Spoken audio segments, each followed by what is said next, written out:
بات ان چیزوں کے بارے میں کہ جن سے صرف روزہ قضا ہی نہیں بلکہ کفارہ بھی لازم ہوتا ہے، اور روزہ توڑنے کا کفارہ بہت سخت ہے۔ ایک غلام آزاد کرنا،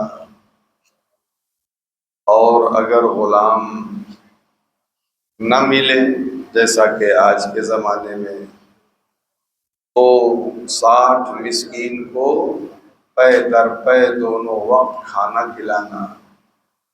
اور اگر اس کی بھی استطاعت نہ ہو تو 60 روزے رکھنا پے در پے، یعنی ایک بھی بیچ میں چھوٹنا نہیں چاہیے۔ اگر ایک بھی چھوٹ گیا تو جتنا بھی رکھ چکا ہے روزہ وہ سب کا سب بیکار گیا، یعنی کفارہ ادا نہیں ہوگا۔ اس لیے کبھی بھی روزہ رکھ کر کے توڑنا نہیں چاہیے، کیونکہ یہ بے حرمتی ہے، اسی کی یہ سزا ہے، کفارہ۔ ہاں، اگر عذر ہے شرعی طور پر تو نہ رکھنے میں کوئی گناہ نہیں، اور اگر رکھ لیا ہے کوئی ایسی مجبوری ہو روزہ توڑنے کی تو اس کا بھی طریقہ اس سے پہلے بتایا کہ پہلے کوئی ایسا کام کرے کہ جس سے روزہ تو ٹوٹ جائے لیکن کفارہ لازم نہ آئے، پھر جو مجبوری پیش آئی ہے اس کا دفاع کرے۔ مثلا کان میں تیل ڈالنے سے روزہ ٹوٹ جاتا ہے لیکن کفارہ لازم نہیں آتا، تو اگر ایسی کوئی مجبوری آ جائے، سخت اچانک بیمار ہو گیا، بغیر دوا کے بغیر علاج کے کوئی چارہ نہیں ہے، روزہ توڑنا لازم ہو جائے، تو پہلے مثلا کان میں تیل ڈال لے۔ اب اس سے روزہ ٹوٹ جائے گا لیکن کفارہ لازم نہیں ہوگا، صرف ایک روزہ قضا رکھنا پڑے گا۔ اب جو دوا وغیرہ کھانی ہے وہ کھا سکتا ہے۔ اس لیے روزہ رکھ کر کے توڑنا یہ سخت گناہ اور وہی کفارے کا سبب ہے۔ تیل لگایا یا غیبت کی، پھر یہ گمان کر لیا کہ روزہ جاتا رہا، یا کسی نے روزہ جانے کا فتویٰ ہی دے دیا، اب اس نے کھا پی لیا، جب بھی کفارہ لازم ہے۔ یعنی تیل لگانے سے روزہ نہیں ٹوٹتا ہے، ایسے غیبت کرنے سے اگرچہ بہت بڑا گناہ ہے لیکن اس سے روزہ نہیں ٹوٹتا، تو گمان یہ کر لیا کہ میرا روزہ ٹوٹ گیا، یا کہیں جا کے مسئلہ پوچھا، میں نے تیل لگا دیا ہے یا میں نے غیبت کی ہے، کیا میرا روزہ ٹوٹ گیا؟ تو کسی نے فتویٰ ہی دے دیا، اسے بھی نہیں معلوم تھا، اور اس نے پھر کھا پی لیا، تو اس صورت میں بھی کفارہ لازم ہوگا۔ کفارہ واجب ہونے کے لیے بھر پیٹ کھانا ضروری نہیں، تھوڑا سا کھانے سے بھی واجب ہو جائے گا۔ یعنی جن صورتوں میں کفارہ لازم ہوتا ہے تو یہ مطلب نہیں ہے کہ پورا پیٹ بھر کھائے گا تبھی کفارہ لازم ہوگا، تھوڑا سا کھائے گا تو نہیں، ایسا نہیں۔ اگر تھوڑا بھی کھا لیا تب بھی کفارہ لازم ہوگا۔ لعاب تھوک کر چاٹ گیا یا دوسرے کا تھوک نگل گیا تو کفارہ نہیں، مگر محبوب کا لذت یا کسی دینی عالم کا تبرک کے لیے تھوک نگل گیا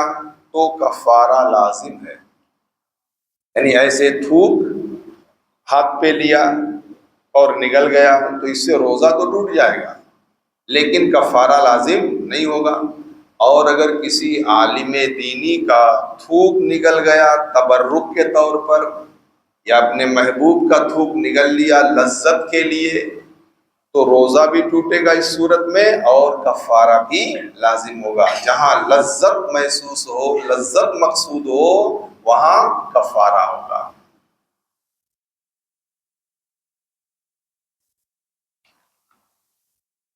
کچا گوشت کھایا اگرچہ مردار کا ہو تو کفارہ لازم ہے، مگر جبکہ سڑا ہو یا اس میں کیڑے پڑ گئے ہوں تو کفارہ نہیں۔ یعنی گوشت اگر کچا کھایا، بہت سارے لوگ جو کہ کھاتے ہیں ایسا، تو اس سے بھی کفارہ لازم آئے گا،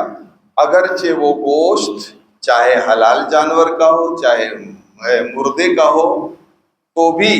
کفارہ لازم آئے گا۔ ہاں اگر گوشت سڑ گیا ہے، اس میں کیڑے پڑ گئے ہیں، تو ظاہر بات ہے طبیعت کراہت کرتی ہے،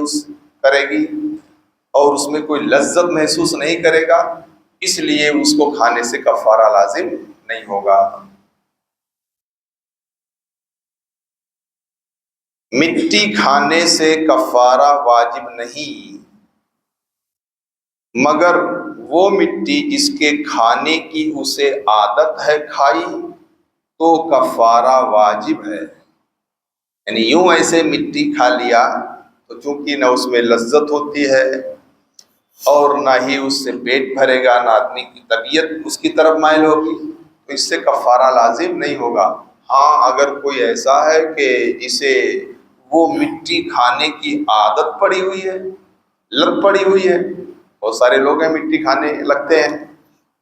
بعض لوگ کسی خاص قسم کی مٹی کھاتے ہیں، تو جس قسم کی مٹی کھانے کی لت پڑی ہوئی ہے تو اس نے اگر وہ مٹی کھایا تو اس سے کفارہ بھی لازم آئے گا، کیونکہ اس میں اسے لذت محسوس ہوگی۔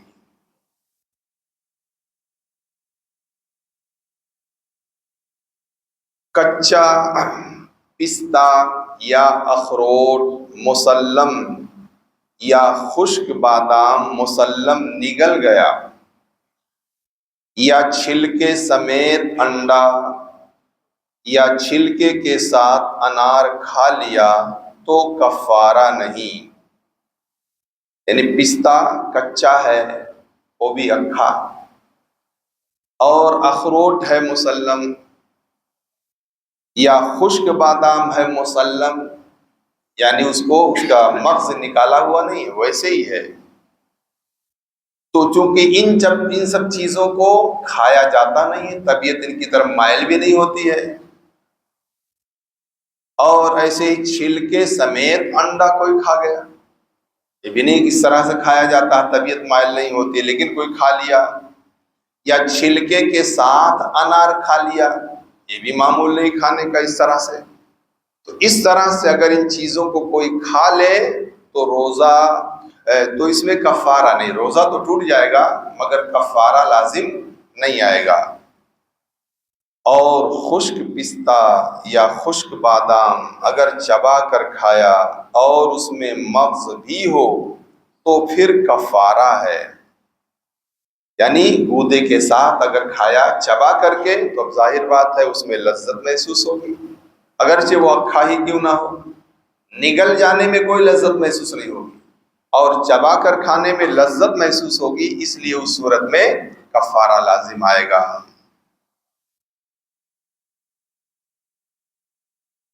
چنے کا ساگ کھایا تو کفارہ واجب ہے، یہی حکم درخت کے پتوں کا ہے جبکہ کھائے جاتے ہوں، یعنی چنے کا ساگ ہے یا اور کسی قسم کا ساگ ہے یا وہ پتے ہیں جسے عام طور پر کھائے جاتے ہیں، تو ان پتوں کے یا ان ساگوں کے کھانے سے کفارہ لازم آئے گا، کیونکہ اس میں لذت بھی محسوس ہوگی اور وہ کھانے کے پتے ہیں، لہذا اس میں کفارہ بھی لازم آئے گا۔ تل یا تل برابر کھانے کی کوئی چیز باہر سے منہ میں ڈال کر بغیر چبائے نگل گیا تو روزہ گیا اور کفارہ واجب ہے نا۔ تل کے برابر یا تل سے بڑی کوئی چیز ہو اور باہر سے منہ میں اندر لیا تو اگرچہ وہ ایسے ہی نگل گیا تو اس سے بھی روزہ بھی ٹوٹ جائے گا، کفارہ بھی لازم ہوگا۔ اب ظاہر بات ہے ایسے ہی نگل گیا تو کفارہ لازم، تو اگر چبا کر کے کھائے گا تب بھی کفارہ لازم ہوگا۔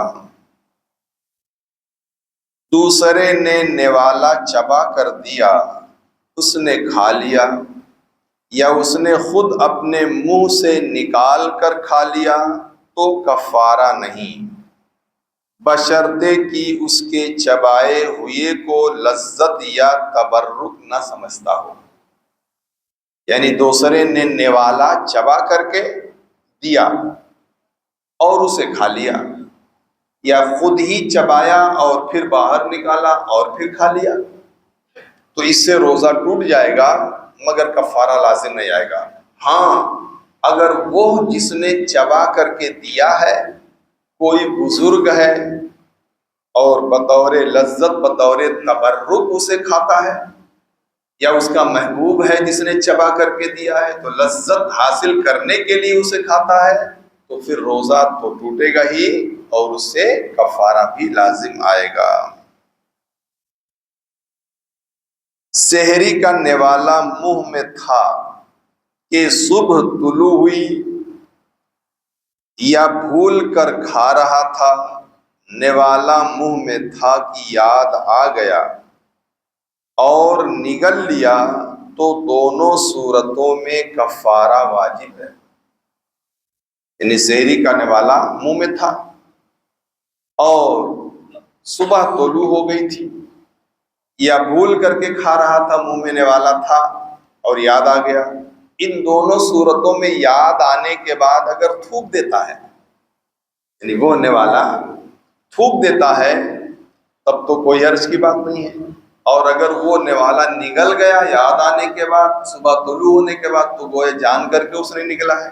تو اس صورت میں کفارہ بھی واجب ہوگا۔ مگر جب منہ سے نکال کر پھر کھایا ہو تو صرف قضا واجب ہوگی، کفارہ نہیں۔ ہاں اگر منہ سے نکالا اور پھر کھایا تو چونکہ اس میں کراہت ہوتی ہے تو روزہ تو ٹوٹ جائے گا مگر کفارہ لازم نہیں آئے گا۔ مسائل یہ جو ہیں عام طور سے یہ سماعی ہوتے ہیں، قیاسی نہیں۔ سماعی کا مطلب یہ ہے کہ قرآن و حدیث سے جو باتیں سنی گئیں وہ ماننا ضروری ہے، اگرچہ ہمارے دماغ میں ہماری عقل میں وہ بات آئے یا نہ آئے۔ اور بہت سارے باتیں قیاسی ہوتی ہیں، قیاسی کا مطلب یہ ہے کہ وہ سمجھ میں آئے تو مانی جائے۔ یہ مسائل شرعیہ قیاسی نہیں بلکہ سماعی ہوتے ہیں، جیسا اللہ اور اس کے رسول نے بیان فرمایا ویسا ائمہ کرام نے بیان کیا، اسے ہمارے لیے ماننا اور اس پر عمل کرنا ضروری ہے۔ وما علینا الا البلاغ۔